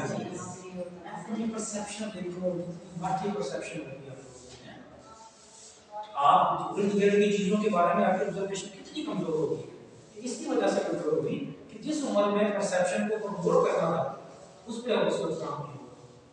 इसलिए इन अगर गलत तरीकों पे और ट्रेडिशनल तरीकों पे चलते रहेंगे तो फिर आप रवायती टीचर ही रहेंगे और वक्ती तौर पर अपना वक्त गुजारते रहेंगे। स्किल पैदा कर लें, स्कूलों वाले आप लोगों के पीछे हो तो ये टीचर चाहिए, इससे बच्चे बड़े मजबूत होते हैं। पाकिस्तान में इन्होंने टोबा टेक सिटी है, सुना हो ना? अच्छा, उनके स्कूल्स को ये प्री स्कूलिंग को मटेरियल के साथ कर दी, क्लास दीवारें कलरफुल कर दी, रंग बिरंगी की दीवारें कर दी, तीनों दीवारों पर तीनों मल्टी कलर्स कर दिए, कारपेट काट दिया, छोटी छोटी कुर्सियां और इस तरह सामान रख दिया। कहते बच्चों का जो क्लास से भागने की जो रेशो थी, जो पहले स्कूलों में 30% हुआ करती थी, वो ड्रॉप होकर 10% पे आ गई, और उस क्लास में इतनी तादाद होगी कि बैठाने की जगह नहीं होती। आप कमरे को कलरफुल तो करें, आप प्रोडक्टर तो बनाएं। बच्चे कहते ना, बच्चा बदतमीजी उस वक्त करता है, शोर उस वक्त करता है, एनर्जी उसके पास बहुत होती है लेकिन उसके पास करने के लिए कुछ नहीं होता, उसे मटीरियल चाहिए होता है। आप उसे एक जिंदगी में गलती से टॉय दे दें और वो तोड़ दें, बस ये काफी जवाब है, हमारा टॉय ना ले देगा, ये तो तोड़ देता है, इसको देख कितना है, पता किस तरह का मुसीबत है, ये तो चीजें तोड़ने से नहीं लेते, हालांकि उसके अंदर क्रिएटिविटी होती है, वो देखते हैं इसके अंदर क्या है, वो इसलिए एक नीचे रखता है, ऊपर रखता है, फिर दूसरी चीज से उसे तोड़ता है, इसलिए कहते हैं अनब्रेकेबल चीजें, ऐसी चीजें जो ना नुकसान पहुंचाए ना टूटे, उस तरह की, इस तरह की जो लो कास्ट बनी हुई हो जिन पे आपका दिल न दुखे, जिसको खराब कर भी दे, टूट भी जाए तो रोने वाली शक्ल ना हो जाए। अब घर में बात सा कीमती चीज ले आते हैं ना, और बच्चा उस पे खराश वगैरह लगाते, नुकसान करते, तो बच्चे को शौक भी करना, मारना भी सही होगी चीज को, उसको चीज इंपॉर्टेंट हो जाती है, बच्चा इंपॉर्टेंट हो जाता है। इसीलिए मैं कहता हूँ कि आपके जो कमरे हैं वो बच्चे के लिए फ्रेंडली होने चाहिए। हमारे जो घर है बच्चों के लिए फ्रेंडली नहीं है। आप घर में बच्चे की लिस्ट बनाए, आप और स्कूल में भी बच्चे की लिस्ट बनाए कि बच्चा किन किन बातों में डांट खाता है। मिसाल के तौर पर आप घर में बताएं किन किन बातों में डांट खाता है, सोचा कभी नहीं होगा। ईगो जो है किन किन बातों में डांट खाता है, जितनी भी चीजें पड़ी होती हैं उनको तोड़ देते हैं, इसलिए डांट खाता है। तो तोड़ने वाली चीजें आएंगी बच्चे के पास, उसका घर पे ये पड़ी होती हैं, तो घर में शीशे में डाल होगी है, तो जरूरी है, जब बच्चा जरूरी है, शीशे के गिलास की बजाय अगर आपके घर में स्टील का गिलास हो या प्लास्टिक का गिलास हो तो आपका माशरे में ना कट जाएगी। वो बच्चे भी इस बात पे जिद करते हैं कि हमें शीशे की गिलास। कहाँ से पता चल गया मुझे शीशे के गिलास कहाँ से पता चल गया? ऐसी चीजें देखो, आपके स्कूलों में भी बोर्ड जो है, स्कूल का जैसे ऊपर है, हमारे आगे जो वायरिंग हो रही है उसमें बोर्ड भी बिजली के नीचे चले गए हैं। जी हाँ जी। ऐसे ही ना फैशन आया होगा ना, उठना अपने बेड पे लेटे ऐसे है, चार्जर लगा ले काम कर ले, और तो घर बहुत रिलैक्स करती है। अच्छा, दूसरा जो है घर में आपके पास शीशे के बर्तन होते हैं, चूड़ियां जो है वो ऐसे रखी होती हैं, बच्चे ने उठा ली, अक्सर छोटी छोटी चूड़ियां इस तरह के बच्चे बैठ कर करते नहीं करते, कसूरवार कौन है? पेरेंट्स है ना। वो सारी चीजें उन तक अप्रोच कौन करवा रहा है? पेरेंट्स करवाते हैं। मशीन के ऊपर इस्त्री कर रहे होते हैं, वही छोड़ के आ गए, स्टैंची पड़ी होती है वही छोड़ के आ गए, माचिस जो है चलाई वही रख दी, इसमें बात को बड़े बड़े एम्पियर नुकसान हो जाते हैं। सबका जिम्मेदार उस एनवायरनमेंट को बनाने का जिम्मेदार पेरेंट्स है, और बाद में खाता है बच्चे। अपनी तौर पे लगा नहीं बच्चे को रीजन पे नहीं जाते ना, किस वजह से ये गलती हुई, किस वजह से ये प्रॉब्लम आया, सॉल्यूशन पे चले गए। तो बच्चे को थप्पड़ लगा दिया कि अंदर इसके पास रहना, भाई एक थप्पड़ आपने भी लगाना है, अगर ये चीज करनी नहीं आती। घर और आपका जो है स्कूल जब तक ये फ्रेंडली नहीं बनाएगा ना बच्चों के लिए, बाकी बातें सब फजूल है। पर हमारे घर भी बच्चों के हवाले से फ्रेंडली नहीं है। बच्चे 7-8 साल हैं, उसके बाद बच्चे समझदार हो जाते हैं, तो चीजें एक दफा हटा दें 7-8 साल की, कुछ नहीं होता। बच्चा इंपॉर्टेंट है, माशरा इंपॉर्टेंट है, बच्चा ठीक है ना, बच्चे की जरूरत। तो ये लिस्ट बना के देखो, और उसमें 90% गलतियां बड़ों की होती हैं, भुगतना बच्चे को होता है। इसी तरह के स्कूल में भी क्लास में 90% में सारी गलतियां हमारी होती हैं, या टीचर ये ऐसा कहा, और भुगतना किसको पड़ता है? बच्चे को। बच्चे जो लड़ते हैं, ये करते हैं, सब कुछ है, चोरियां करते हैं, एक दूसरे के साथ छोटी छोटी शरारतें हैं, इमोरल एक्टिविटीज करते हैं, स्नैक फंड यूज करते हैं।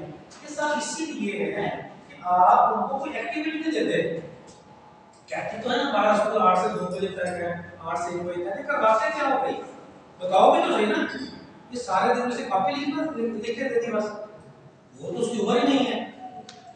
एक्टिविटी बताओ ना, स्किल बताओ कि आज बच्चा ये करके जा रहा है, कोई ट्रेसिंग करवाओ, कोई ग्रिप करवाओ, कोई इस तरह के कागज के ऊपर जो है बच्चे को पेंसिल पकड़ जो है ना, वो नहीं मिलती तो रेस से वो सेटिंग मिल जाती है, वो रखवा दो, ताकि वो एक ऐसे टीचर जो है वो बाउंड्री लगा दे, और उसके बाद कहे इसको सारे को कलर करो, सारे इसके अंदर यही पेंसिल फेरो। बच्चा ना, छोटा बच्चा ना, जब से आप कहोगे ना ग्रिपिंग का इशू होगा ना, तो ये इसे कहोगे इसे इस पे रंग भरो, तो जिस बच्चे की ग्रिप नहीं है वो बाहर जाएगा, जगह जगह से बाहर निकलेगा। ऐसे ही है ना, जो अंदर भरेगा तो कहीं रंग ज्यादा बाहर निकलेगा, मानते हैं जिस वक्त उसे इसके अंदर रंग भरना आ गया, सब लोग उसकी ग्रिप अच्छी हो रही है, ये नहीं उसका रंग बहुत अच्छा करना है, उसकी ग्रिप अच्छी है।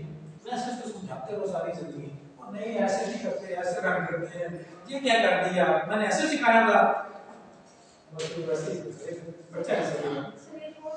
हाँ, जैसे कुछ स्टूडेंट होते हैं कि वो लेफ्ट हैंड से लिखना पसंद करते हैं, स्टार्टिंग से पेंसिल लेफ्ट हैंड से पकड़ते हैं, और पेरेंट्स चाहते हैं कि लेफ्ट हैंड से लिखना सही नहीं है, राइट हैंड से वो लिखवाना चाहते हैं। ये ना बात माने, मैं समझ गया, ये बात ना माने। हमारे जो रिफ्लेक्सेस है ना, या लेफ्ट रिफ्लेक्सेस काम करते हैं इंसान का, या राइट करता है, ठीक है ना। तो जैसे उसकी ग्रिप भी उसी हिसाब से होगी, जिस हैंड से वो चलना चाहता है उसे चलने दें। बल्कि लेफ्ट हैंड लोग हैं, लेफ्ट रिफ्लेक्शन वाले दुनिया में ज्यादा क्रिएटिव है एज कंपेयर टू सिर्फ वो जो मजहबी हमारी चीजें हैं ना, मजहबी चीजें, जिनके ऊपर जो है हमारा डायरेक्शन है, सीधी राह से खाना खाएं, सीधी राह से चीज उठाएं करें, उसके लिए कोई हाथ की ग्रिप की जरूरत तो नहीं है ना, सिर्फ उसकी प्रैक्टिस करवाएं सीधी राह से। इतना कोई सवाल होना वाली बात नहीं है कि लेफ्ट हैंड से बच्चा लिखता है तो इसमें कोई दीन की वायलेशन होगी है। जैसे पुरानी आयात होती हैं तो वो भी अक्सर रोकते हैं कि लेफ्ट हैंड से नहीं, ये कहीं भी दीन में लिखा है लेफ्ट हैंड से नहीं लिख सकते, ठीक है। लेफ्ट हैंड का और राइट हैंड का इस्तेमाल दीन में वाज़ेह बता दिया गया है कि कहां पे करना है कहां पे नहीं करना। इसलिए दिखाने में ऐसा कोई भी सीन नहीं है, ना ही हमारे जिस्म में कोई सा नापाक है, इसलिए ना ही पाक साफ सफाई सुथरा रखें, कोई ज़्यादा किसी से बात है और कुछ जी जी। वो सर अक्सर ऐसा होता है क्लास में बच्चे शोर कर रहे होते हैं हाँ। और समझ नहीं आ रहा होता कि बच्चे कौन सा शोर कर रहा है और दिमाग किसी और को पड़ जाती है, इसका कोई सलूशन उसका एक टीचर मेंटली तौर पर कहीं और होती है नहीं। ऐसा हो नहीं सकता। जी जी काम कर रहे होते हैं सब अक्सर Mentally ऐसा और- भी हो जाता है ना, कुछ भी है आप उसको नहीं कर सकते हैं। आप तब ही उस सिचुएशन से क्विट करेंगे जब आप मेंटली तौर पर नहीं हो रहे। जब आप मेंटली तौर पर वहां हो, ये नहीं तो कि अचानक होते बात के अंदर आ गए मेंटल मार करके कहीं और चले गए। हमारा मसला ये है, हमारा मसला ये है कि हम सब मेंटली तौर पर जहां होते हैं वहां फिजिकली नहीं होते हैं, और जहां फिजिकली होते हैं तो आप हिसाब तो मैं आपसे पूछ रहा हूं आपके घर में बच्चे कितने हैं, आप मेंटल वॉक करके भी जाओगे और कितने दस लोग जहां सालों में रहते रहे नहीं पता वजह क्या है कि आपने कभी उसको ऑब्जर्व नहीं किया। जहां पे आप रहते हो वहां पे भी आप ऑब्जर्व नहीं किया। घर में रहते हो दुनिया में फिर रहे होते हो और जब दुनिया में होते हो तो घर की फिक्र होती है घर पहुंच जाए, ठीक है ना। तो फिर आप क्या करोगे, मेंटल वॉक करोगे। ऐसे नहीं आप बैठे हुए जाओगे जैसे पहले दरवाजा खोलोगे, पहला करूंगा दूसरा करूंगा तीसरा करूंगा, किसमें लगा हुआ है किसमें नहीं लगा हुआ है। ये हमारा वो जनरल मसला है कि हम मेंटली वहां नहीं होते। मेंटली होंगे तो आपकी ऑब्जर्वेशन आपकी परसेप्शन बड़ी स्ट्रांग होगी। आप बड़ी जल्दी थोड़ा सा जो मसला एनवायरनमेंट में थोड़ी सी भी डिस्टर्बेंस होगी आप फौरन क्लिक कर जाओगे। वो तब भी होगा जब आप एक्टिव होंगे। घर में मोबाइल का दौर आया हो ना, बच्चे इस बात पे डिमांड करता है कि आपको इशू बना देता है तब आप मोबाइल से भी थोड़ा करते हैं। अदरवाइज तब तक आप बच्चों की तरफ जब तक प्रॉब्लम नहीं क्रिएट होता आप कोई भी उस चीज को नहीं देखते होते कि आप प्रॉब्लम की तरफ मसला चाहते हैं। ऐसे और कोई वजह सर नहीं। कुछ बच्चे ऐसे हम कहते हैं कि हम बहुत पढ़ते हैं, मतलब अब कुछ उन्हें दे दिया रात में कहते हैं सारी रात कितनी देर याद करते हैं लेकिन नहीं याद नहीं। क्या ये याद में रहता है। बेस कर दो है ना, बेस कर दो। ऐसे काफी बच्चे ऐसे हैं। आप जिस एज का बच्चा होगा ना उस लेवल का उसके पास इल्म होना चाहिए। अगर उस लेवल का इल्म उसके पास होता है, अंडरस्टैंडिंग नहीं होती तो आप उसकी पिछली क्लास में चले जाएं, उससे जो उसके पिछले लेवल की बेसिक है वो चेक कर लें तो आपको पता चल जाएगा बच्चे की लास्ट में कोई भी उन से बच्चा नहीं होता है, किसी की जहां का लेवल मुख्तलिफ होता है। कोई किसी एरिया में दिलचस्पी रखता है, कोई किसी एरिया में बिल्कुल पढ़ाई में निकलते होते हैं, कारोबार में अच्छे रहते हैं, हर तरह की सोशलाइजेशन इतनी अच्छी है। एरिया मुख्तलिफ है। टीचर को ये भी जानना चाहिए ना कि 5-6 कॉल पर इसलिए बनाए हैं कि आपको बच्चों की दिलचस्पी पता चल जाएगी। सबको एक ही लाइन में पढ़ाना पड़ेगा, आपको पता चल जाएगा कौन सा बच्चा किस तरह की दिलचस्पी लेता है, कौन सा किस तरह की दिलचस्पी लेता है, कौन सा इस तरह से ज्यादा बच्चे को जानने का मौका मिलता है, बच्चे से दोस्ती करेगा। आपने दोस्ती के वर्ड को पॉजिटिवली समझते सर बड़ी क्लास हैं। टीचर और स्टूडेंट्स में दोस्ती होना बहुत जरूरी है। और ये ध्यान रखिएगा जो छोटी उम्र के लोग होते हैं वो बड़ी उम्र के लोगों से कोई बदल होते हैं। ये भी ध्यान रखिएगा। टीचर बनना इसलिए भी बड़ा मुश्किल है कि छोटी उम्र के बच्चे को या जो भी होंगे, जैसे आप लोगों को अपने बुजुर्गों से क्यों बदल नहीं जाता। सलाम वालेकुम सलाम उसके बाद अपनी एज के जो होंगी आपके कजन भाई हैं जो भी होंगी हैं जो उनके साथ बैठ के गपशप करें, दिलचस्पियां से बुजुर्गों को भी होता है। ऐसे क्लास में टीचर तो एक ही होता है जो ज्यादा उम्र वाला होता है, बाकी सामने तो उनकी तो कंपनी है आपस में, उनको टीचर की तो कोई जरूरत नहीं है कंपनी करने के लिए। टीचर को उनके लेवल पे जाना पड़ता है, उनकी एज पे जाना पड़ता है। इसलिए मैं कहता हूं इस तरह का इंट्रोडक्शन करें, इस तरह की बातें करें। मिसाल के तौर पर बच्चे को मेरा घर बनाना है, ये नहीं कहना कि काफी बड़ो घर बनाती हूं ये चूल्हे मैं कहूं बच्चों आज मैं उठा तो मेरे जो था मेरी आंख लेट हुई, मैंने जल्दी जल्दी जो है उठा नमाज पढ़ा, नमाज पढ़ी और नमाज पढ़ने के बाद मैं अपने रूम से जो है दूसरे रूम की तरफ गया। मेरे घर में 3 कमरे और भी हैं मेरे कमरे के अलावा, जहाँ मेरे बहन भाई और मेरे अब्बू जो है सोते हैं। उनको मैंने देखा वो उठते हैं कि नहीं उठ गया ताकि मेरा नाश्ता जो है वो बन जाए और बाकी की भी उठाओ। उसके बाद मैं वॉशरूम किया और जो है वहाँ साफ किए और अपना नहाया, कपड़े चेंज किए हैं, फिर सहन पे आ गया। तो सहन जो है हमारा वो इसी तरह से जितने कपड़े हैं उतना ही हमारा सहन है और एक बड़ा दरवाजा है, वहाँ से फिर मैं घर से निकला और 5 मिनट की ड्राइव में मैं पहुँच आया। पूछो आपका घर कैसा है? कहानी सुना दी ना, आप बच्चों से पूछो बच्चों आपका घर कैसा है, आप कैसे हैं, सारे कहानी सुनाएंगे। अगर आप ऐसे पूछें हाँ भैया आपका घर कैसा है, जैसा होता है इतना ही जवाब मिलेगा ना, जितना सवाल करोगे उतना ही जवाब मिलेगा, इससे ज्यादा आपको जवाब हम हमसे पूछ रहे हैं ना, हमसे बात हम आपस में बात करते हैं, मैं आपसे सवाल करूंगा आप जवाब नहीं देंगे, ठीक है हाँ जी समझ आ रही है। जैसे मैंने आप लोग का फीडबैक लिया क्या समझ आई है, तो समझ आ रही है, समझ आ रही है, बताना नहीं आएगा, ये एक्सप्रेशन एक्सप्रेस करना उसी को डिस्क्राइब करना।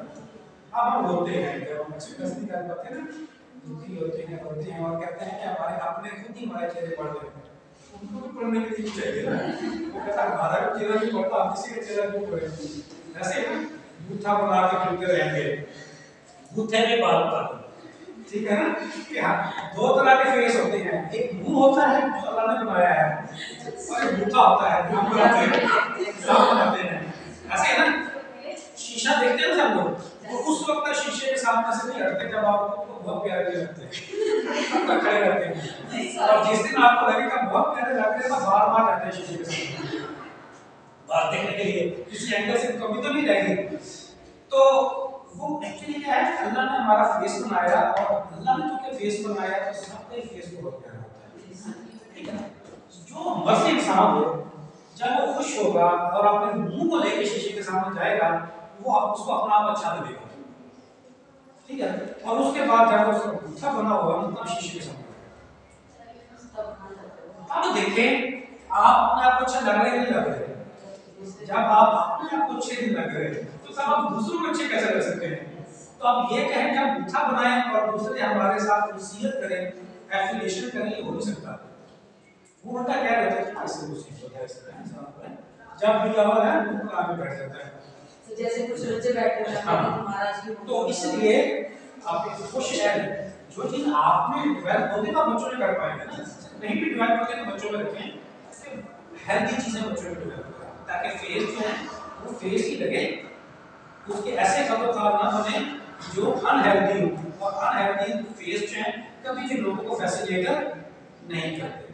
जी और तो बात है प्लीज पूछ लीजिए। सर अक्सर बच्चे घर से रोकर आते हैं, रीजन पूछने पर भी वो नहीं बताते और अक्सर बच्चे डर भी रहे होते हैं कि टीचर मारेगी। रोकर इसलिए आते हैं कि जहाँ पे आ रहे हैं वहाँ पर कोई दिलचस्पी के लिए कुछ नहीं है, ये मेन रीजन है कि एक जहाँ से आ रहे हैं वहाँ भी कुछ नहीं है और जहाँ पे पहुँचना है और दिन गुजारना है उनके ज़हन में कहते करेंगे क्या वहाँ पे, हमारे लिए कुछ नहीं है, हम कहते हैं कि हमारा स्कूल बहुत अच्छा हमारी वो बच्चे के लिए अच्छी होगी ना, जब बच्चे के लिए अच्छी होगी तो सबके लिए अच्छी होगी। आप कलरफुल कमरा करके देखें, ठीक है ना, फिर देखें बच्चे का दिल नहीं लगता है लगता है, ये प्रैक्टिकली करके देखिए, बच्चे आज में जाने के लिए खुश होते हैं, जाते होते हैं ना खुश होते देखिए, उसकी वजह क्या बच्चे की कंक्रिएट थिंकिंग, कंक्रिएट का मतलब होता है जो चीज बच्चा देखेगा उसे समझेगा, जो चीज नहीं देखेगा और देखने के लिए उसमें क्यूरियोसिटी होती है, ठीक है, और तो बात हाँ जी तो है क्वेश्चन आप राइट रेज करें अपनी क्लासेस के हवाले से, फिर मेरी बात के रीजन पे जाएं कि बेस पे आप जाएं, जब तक बेस ठीक नहीं होगी ना ऊपर से आप जितना मर्जी चीज आप कहें बगैर मटेरियल की हम चीजों बच्चों को ठीक कर रहे हैं।